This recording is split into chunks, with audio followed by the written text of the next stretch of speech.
Ayol kishi xuddi devorlari yorilgan uyga o'xshaydi. Agar uni vaqtida mustahkamlab, mehr bilan suyab turuvchi bo'lmasa, u qulab tushishi mumkin. Mahallamizda bir afsona bor edi. Sobir bobo va uning sehrli mixi. U qaysi xonadonga kirsa, o'sha uydan g'am ketar, o'rniga halovat va sirli bir rohat kirib kelardi. Men bu voqealarni shunchaki kuzatuvchi edim, to o'zimning yuragimda ham shunday bo'shliq paydo bo'lmaguncha.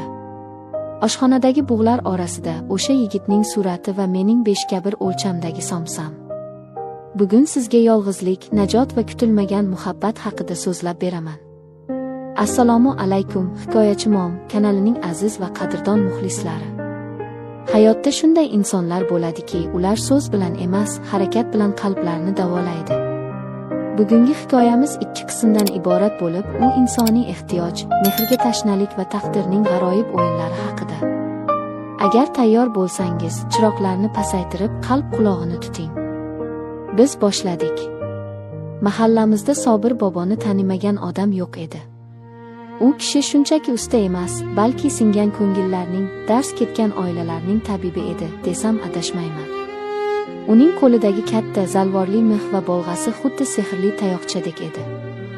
Ayollar, ayniqsa yolg'iz, ro'zg'or yuki yelkasini bosgan, erining e'tiboridan chetda qolgan ayollar Sobir boboni o'zgacha hurmat va umid bilan kutishardi. Birinchi bo'lib Zuhra opa chaqirdi. Esimda, o'sha kuni havo bulutli edi. Zuhra opa eridan shikoyat qilmasdi, lekin ko'zlarida "Meni himoya qiling" degan yozuv bor edi. "Sobir bobo, keling", dedi u ovozi titrab. "Erim boru, lekin yo'qdek. Kechalari eshiklar g'ichirlaydi, shamol uvillaydi, u esa uxlab qolaveradi. Men qo'rqyapman." Sobir bobo miyig'ida jilmaydi. Uning yuzida "Tushunaman" degan ma'no bor edi. U katta mixini qo'liga oldi. Eshikning bo'shashgan joylarini topdi. Har bir urilgan bolg'a ovozi Zuhra opaning yuragidagi qo'rquvni haydagandek bo'ldi. Ish bitgach, eshik mustahkam bo'ldi. Lekin gap faqat eshikda emasdi.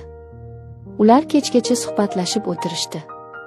Sobir bobo unga shunchaki usta emas, suhbatdosh, tinglovchi bo'ldi. Zuhra opa o'sha kuni ilk bor xotirjam nafas oldi va aytishlaricha, o'sha tunda yonma-yon, ruhlari taskin topgan holda uxlab qolishdi. Bu jismoniy yaqinlik emas, bu ruhan himoyalanish edi. Ertasiga navbat Dilnoza opaga keldi. Uning dardi boshqacha edi. "Menga yordam bering, tunlari xayollarim meni yeb bitiryapti", dedi u. Derazalari shalvirab qolgan, xuddi o'zining asablari kabi. Sobir bobo odatdagidek ishni boshlashdan oldin ayolning ko'ziga tik qaradi. "Og'riq bormi?" so'radi u. Bu savol jismoniy og'riq haqida emas, qalb og'rig'i haqida edi. Dilnoza opa, "Yo'q, faqat charchoq", dedi. Sobir bobo katta mixni deraza romlariga qoqdi.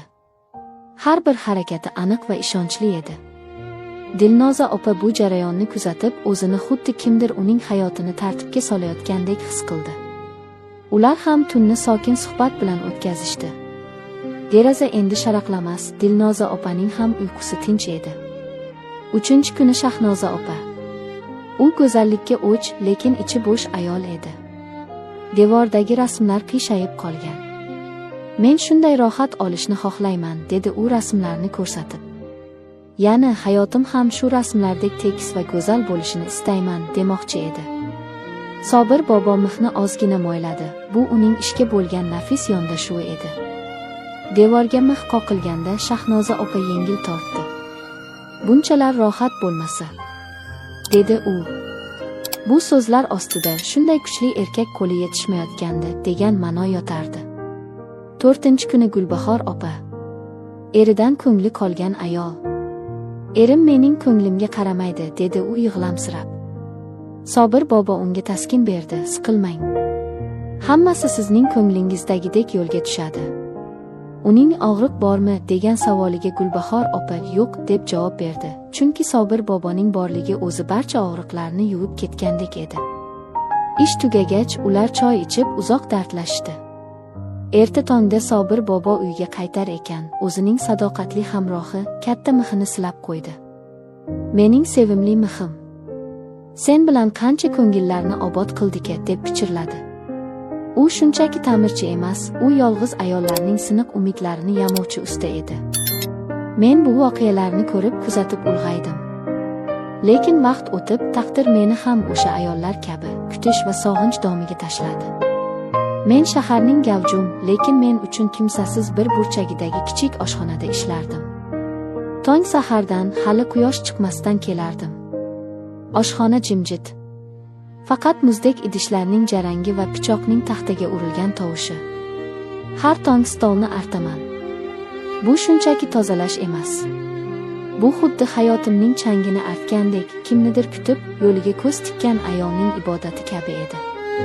Har bir harakatimda bir umid, bir orzu yashiringan edi. Bugun kelarmikan? Bugun o'sha nigohni ko'rarmikanman? Kunlar bir xil edi. Xamir qoraman, go'sht to'g'rayman, somsa tugaman. Lekin yuragimning bir chekkasi huvillab turardi. Sobir boboning mixi singari menga ham ruhimni mustahkamlaydigan bir tayanch kerak edi. Va bir kuni o'sha tayanch, o'sha umid oshxona eshigidan kirib keldi. U oddiy yigit edi. Ko'rinishi kamtarin, kiyinishi oddiy. Lekin uning nigohi. U stulga o'tirdi. Men buyurtma olgani borganimda u menga qaradi. U taomga och odamdek emas, balki qalbga tashna insondek qaradi. O'shanda birinchi marta sezdim, kimningdir nigohi mening yuragimni siypalab o'tgandek bo'ldi.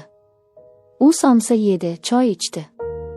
Lekin men sezdimki, u taomdan emas, mening borligimdan, shu yerdagi muhitdan lazzat olayotgandek edi. Kunlar o'tdi. U har kuni bir vaqtda keladigan bo'ldi. Biz gaplashmasdik. Faqat nigohlar va o'rtadagi issiq somsa. Menda yangi odat paydo bo'ldi, kutish. Eshik g'ichirlasa, yuragim shig'i etib ketardi. U kelmasa, dunyo rangsizlanib qolardi. Bir kuni u stol ustida telefonini unutib qoldirdi. Men uni olib qo'ymoqchi bo'ldim va tasodifan ekran yondi. U yerda uning o'z surati bor edi. Oddiy surat. Lekin men unga tikilib qoldim. O'sha nigoh, o'sha jilmayish. Men o'zimni to'xtata olmay, o'sha suratni o'z telefonimga tushirib oldim. Bu mening kichik o'g'riligim, mening yashirin xazinam edi. Tunlari oshxona bo'shagach, men o'sha stolda o'tirardim. Uning o'tirgan joyini silardim. Telefonimdagi suratga qarab soatlab xayol surardim. Qani endi yonginamda bo'lsang, deb pichirlardim. So'zlar ojiz edi. Men hislarimni qanday izhor qilishni bilmasdim. Va men o'zim bilgan yagona tilni, taom tilini tanladim. Ertasiga u kelishidan oldin men maxsus tayyorgarlik ko'rdim. Oddiy somsalar 1:1 bo'lsa, men u uchun 5:1 o'lchamdagi somsa tayyorladim. Bu nima degani? Bu xamiri yupqa, ichi esa to'la go'sht va eng asosiysi, mening butun mehrim, butun muhabbatim degani edi. Har bir tugishimda seni sevaman, meni ko'r, meni his qil degan niyatlarni joyladim. Bu somsa emasdi, bu mening yuragim edi. U keldi. Odatdagidek joyiga o'tirdi. Men o'sha maxsus somsani uning oldiga qo'ydim. Qo'llarim titrardi. Qaniydi shuni yeb mening dilimdagini bilsa deb o'yladim. Bu men uchun bir marosim edi. Go'yo har safar u mening qo'limdan taom yeganda, men o'sha Sobir boboning ayollarga bergan rohatini, o'sha taskinni his qilardim. Uning qorni to'ysa, mening ruhim to'yardi. Har tong shu holat takrorlanardi. Men stolni artaman, suratga qarayman va yana o'sha 5:1 somsani tayyorlayman. Go'yo bu ish yuragimdagi og'irlikni yengillatardi. Bir kuni u somsani yeb bo'lib menga qaradi. Lekin bu safar ketmadi. Oshxona bo'sh edi. Yomg'ir shivirlab yog'ardi. U o'rnidan turib kassa yoniga, mening oldimga keldi. "Rahmat", dedi u. Men boshimni egdim. Yoqimli ishtaha. U jilmaydi.